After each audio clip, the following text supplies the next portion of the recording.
mình mấy lúc tiêu ban nước lang ngòm pi rộp baในtụm mình pôn cối thà Campuchia dưỡng anh vọt từ tam rộp ba pôn cối rộp WTO คือขนมอัตรา35%rồi có phần tay bây giờ cái lấy từ mưaសហរដ្ឋអាមេរិកនៅក្នុងការដំឡើងពន្ធមកលើទំនិញនាំចូលរបស់ប្រទេសនានាទៅកាន់សហរដ្ឋអាមេរិកជាពិសេសទំនិញរបស់កម្ពុជារហូតដល់49%តើករណីនេះលោកជំទាវអាចបកស្រាយយ៉ាងម៉េចដែរបាទសូមអរគុណចំពោះសំណួរនេះនៅក្នុងនោះតួលេខដែលយើងទទួលបានគឺមានន័យថាខាងភាគីសហរដ្ឋអាមេរិកលោកបានយកនៅទំហំនៃពាណិជ្ជកម្មរួមរបស់យើងហើយដកទៅនឹងតួលេខនៃអនុភាពដែលលោកមានជាមួយយើងចាអញ្ចឹងហើយបានជាឃើញឲ្យបានអស់បញ្ចាំងឲ្យឃើញថាលេខនោះគឺមានន័យថា97%នៃទំហំពាណិជ្ជកម្មរួមទ្វេភាគីរបស់យើងគឺជាផលិតផលនាំចេញរបស់កម្ពុជាទៅទីផ្សារអាមេរិកហើយចំពោះដែល3%ទៀតនោះគឺជាទំហំនៃផលិតផលចារបស់អាមេរិកចូលមកទីផ្សារកម្ពុជាវិញចានេះជាមូលហេតុដែលឆ្លុះបញ្ចាំងឲ្យឃើញថាលេខ97%នោះចាហើយលេខ97%នេះដោយខាងដែលរដ្ឋបាលលោកប្រធានាធិបតី Trump លោកបានដាក់នៅ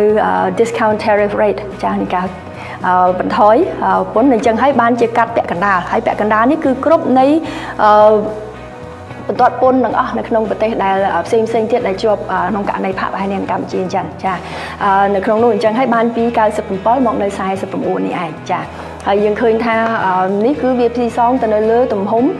បើយើងប្រៀបធៀបថាស្ដាប់ទៅ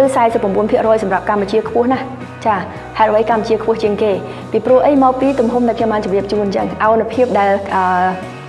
ដែលជញ្ជីងពាណិជ្ជកម្មនេះវាមាន97%និង3%គឺច្បាស់ណាស់វាធំអញ្ចឹងហើយបើយើងគិតអំពីភាគរយវាឃើញខ្ពស់តែដល់បើយើងគិតអំពីតម្លៃជាទំហំនៃទឹកប្រាក់វិញគឺមិនខ្ពស់ទេគឺនៅក្នុងកម្រិតមួយទៀតបើប្រៀបធៀបជាមួយនឹងទាំងក្នុងតំបន់និងនៅក្នុងដៃគូផ្សេងទៀតរបស់អាមេរិកនៅក្នុងសកលលោកចា៎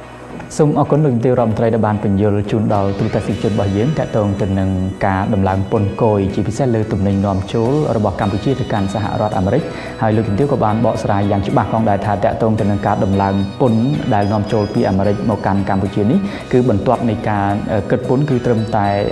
35%តែប៉ុណ្ណោះមិនមានការដំឡើងរហូតដល់97%ដោយការលើកឡើងតាម